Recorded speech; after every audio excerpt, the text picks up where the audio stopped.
चलिए नमस्ते जी। आज बात करते हैं हम बच्चों में कुपोषण की। कुपोषण हमारे लिए एक बहुत बड़ी समस्या है।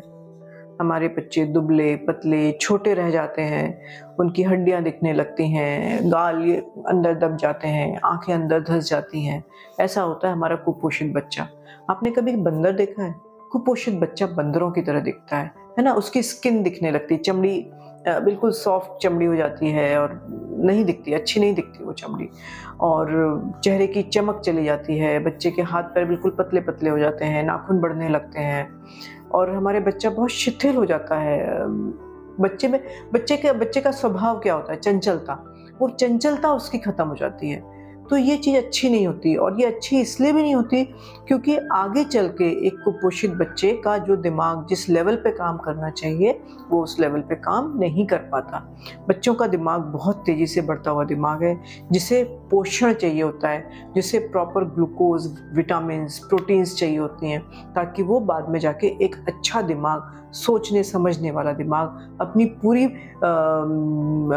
अपनी शक्ति से काम करने वाला दिमाग बन सके। और वो तभी हो सकता है जब वो एक स्वस्थ शरीर में दिमाग होगा, तभी एक दिमाग स्वस्थ दिमाग होगा। और सारा खेल किसका है? दिमाग का। दिमाग अच्छा होगा तो शरीर अच्छा होगा, बाद में जाके वो बच्चा काम अच्छा करेगा तो बच्चा स्वस्थ रहेगा और सुखी रहेगा। इसलिए बच्चों में कुपोषण का ध्यान रखना बहुत ज़्यादा जरूरी है। तो आज हम चर्चा करते हैं कि ऐसी कौन सी चीज़ें हैं जिनसे हम बच्चों का कुपोषण दूर कर सकते हैं। सबसे पहले तो माँ का दूध। पहले 6 महीने हम बच्चे को सिर्फ और सिर्फ माँ का दूध पिलाएं, ये बहुत आवश्यक है। दूसरी चीज, बच्चों को पूरे कपड़े उतार कर धूप दिखाएं। हम क्या करते हैं, बच्चों को धूप में तो ले जाते हैं लेकिन कपड़े पहना कर ले जाते हैं। कपड़े पहनाकर अगर हम बच्चे को धूप में रखेंगे तो विटामिन डी नहीं बनेगा। धूप में हम इसलिए नहीं रखवाते बच्चों को आपसे कि बच्चों को गर्माहट मिलेगी। गर्माहट तो मिलेगी, उससे बच्चा आपका अच्छा रहेगा, लेकिन बच्चों में विटामिन डी बने इसके लिए हम चाहते हैं कि आप बच्चे के सारे कपड़े उतार के उसे धूप में रखें। ऐसी धूप में रखें जिससे बच्चे को ठंड न लगे और गर्मी न लगे। इतनी कड़क धूप में भी ना रखें कि उसकी चमड़ी जल जाए, और इतनी ठंडी धूप में भी ना रखें कि उसे ठंड लग जाए। और रोज का 15 से 20 मिनट का अगर आप बच्चे को धूप दिखाएंगे पूरे कपड़े उतार कर, तो बच्चे को विटामिन डी की डोज पूरी मिल जाएगी। आजकल एक नया चलन लग रहा है ना, ये सब लोग आजकल बताने लगे हैं कि दवाई से कितना विटामिन डी मिलेगा और धूप में रखने से कितना विटामिन डी बनेगा। ऐसा कुछ नहीं है। अगर आप बच्चे को प्रॉपर एक्सपोजर देंगे तो आपके बच्चे को पूरा विटामिन डी मिलेगा, और ये बिल्कुल सही बात है। बच्चों में जिस चीज की दिक्कत आती है वो होता है आयरन, हीमोग्लोबिन की कमी हो जाती है, क्योंकि हमारी माताएं ही सारी कुपोषित हैं। इसलिए आखिरी 3 महीने में जितना आयरन ट्रांसफर होना है माँ से बच्चे में वो नहीं हो पाता। इसलिए हमारे बच्चों के शरीर में आयरन की कमी आ जाती है, और हमें आयरन जरूर दवाइयों से देना पड़ता है। क्यों? क्योंकि माँ के शरीर में आयरन कम होता है तो बच्चे को कम मिलता है, तो हमें आयरन की दवाई हमें बच्चों को देनी पड़ती है साल भर, नहीं तो हमारे बच्चों के खून की कमी हो जाती है। ये बहुत इंपॉर्टेंट है। तो अगर हम बच्चों को 6 महीने पहले दूध पिलाएंगे और साथ में बच्चों को धूप का एक्सपोजर देंगे तो हमारे बच्चों का शुरू का 6 महीने का स्वास्थ्य बढ़िया हो गया। अब उसके बाद की बात करें, 6 महीने के बाद क्या करें? 6 महीने के बाद हम बच्चों को घर का बना हुआ खाना खिलाना शुरू करें। और इस घर के खाने में बिस्किट और ब्रेड नहीं आते। हम सबसे पहले क्या करते हैं, दूध में बिस्किट घोल के बच्चों को खिलाना शुरू कर देते हैं। ना जी, ऐसा बिल्कुल ना करें। बल्कि दूध में हम चावल मिलाएं, दूध में हम रोटी मिलाएं, दूध में सूजी मिला दें, दूध में मूंग की दाल को घिस के डाल दें, चावल को घिस के डाल दें, दूध की खीर बना दें, चावल की खीर बना दें, किसी भी चीज़ की खीर बना दें, किसी भी चीज़ में दूध को मिला दें और बच्चों को खिला दें। किससे खिलाएं? या तो साफ हाथों को बढ़िया साबुन से या पानी से साफ करके खिलाएं, या फिर चम्मच से खिला दें। बिल्कुल सफाई से खाना खिलाएं, और साथ में बच्चे को घर के बने हुए हर खाने का स्वाद दें। तो जैसे अब आप खिलाना शुरू करेंगे 6 महीने के बाद, तो धीरे धीरे करके बच्चे को खाना खाने की आदत पड़ जाएगी और 1 साल का होते होते आपका बच्चा घर का बना हुआ हर खाना खाने लगेगा। इसमें हम दाल खिलाएं, चावल खिलाएं, सब्जियां खिलाएं, रोटियां खिलाएं बच्चों को घर के बने हुए अचार पापड़ खिलाएं, चटनियाँ खिलाएं, सब कुछ खिलाएं, लेकिन घर का बना हुआ। इसमें मठरी भी आती है, बच्चे को पापड़ी भी आती है, चटनियाँ भी आती हैं, सब खिलाएं। और बच्चों को थोड़ा थोड़ा नमक और थोड़ी थोड़ी शक्कर देना भी शुरू करें, नहीं तो बच्चा बड़े होके खाना खाने में बहुत परेशान करता है ना। इसलिए बहुत ज़रूरी है कि हम बच्चों को प्रॉपर खाना खिलाएं। लेकिन ये आपने देखा होगा कि इतना कुछ करने के बाद भी बच्चा 2 से 3 साल तक आते आते खाना खाने में परेशान कर लेता है। ऐसा क्यों? इसके लिए बिल्कुल आप परेशान नहीं हो। पता है 2 साल की उम्र को इंग्लिश में क्या बोलते हैं? टेरिबल 2s, और 3 साल को ट्रबलसम 3। तो ये 2 साल तो बच्चे के परेशान करने वाले ही होते हैं, इसलिए वो खाना पीने में भी परेशान करता है। इसलिए हम कोशिश करें कि बच्चा जितना खा रहा है उसमें हम बच्चे को स्वस्थ खाना देने की कोशिश करें।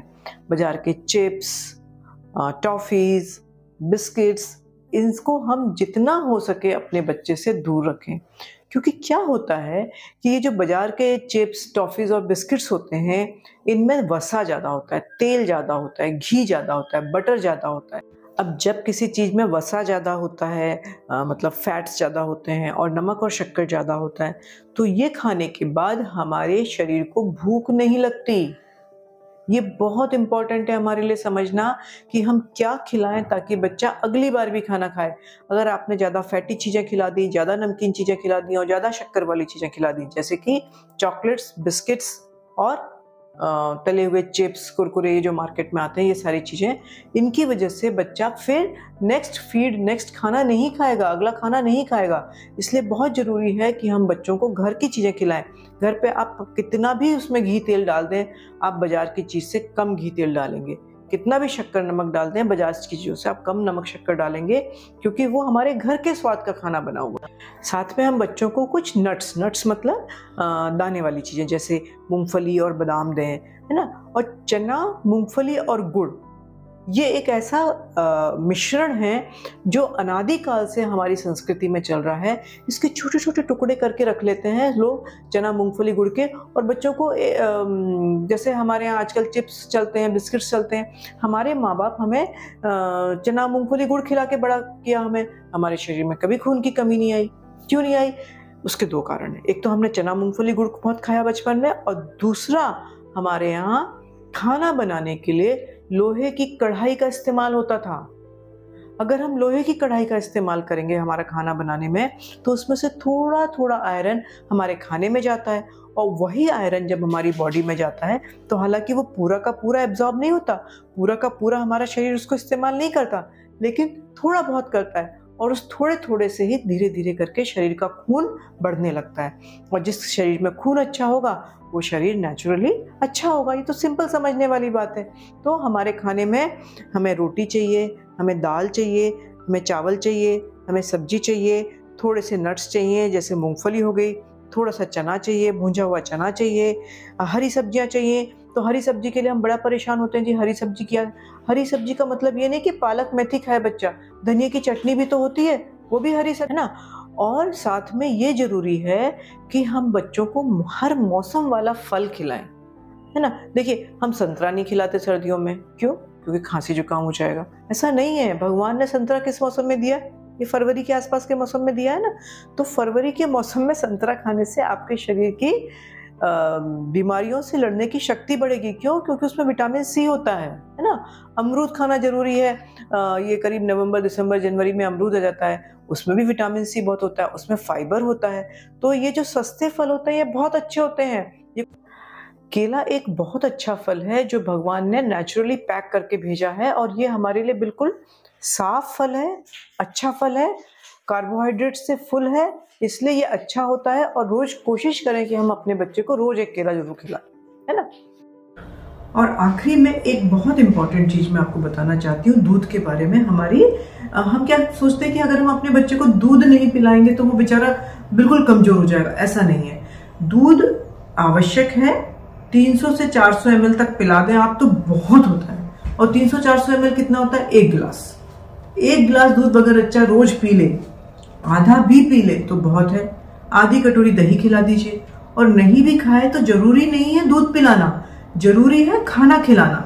दाल, चावल, सब्जी, रोटी, ये चीजें हमारे शरीर में थोड़ा, एक आध फ्रूट जैसे मैंने आपको बताया केला, और एक आध जो मौसमी फल, वो नींबू का पानी पिला दें, और बच्चे को थोड़ा सा दूध पिला दें या दही खिला दें, काफी होता है।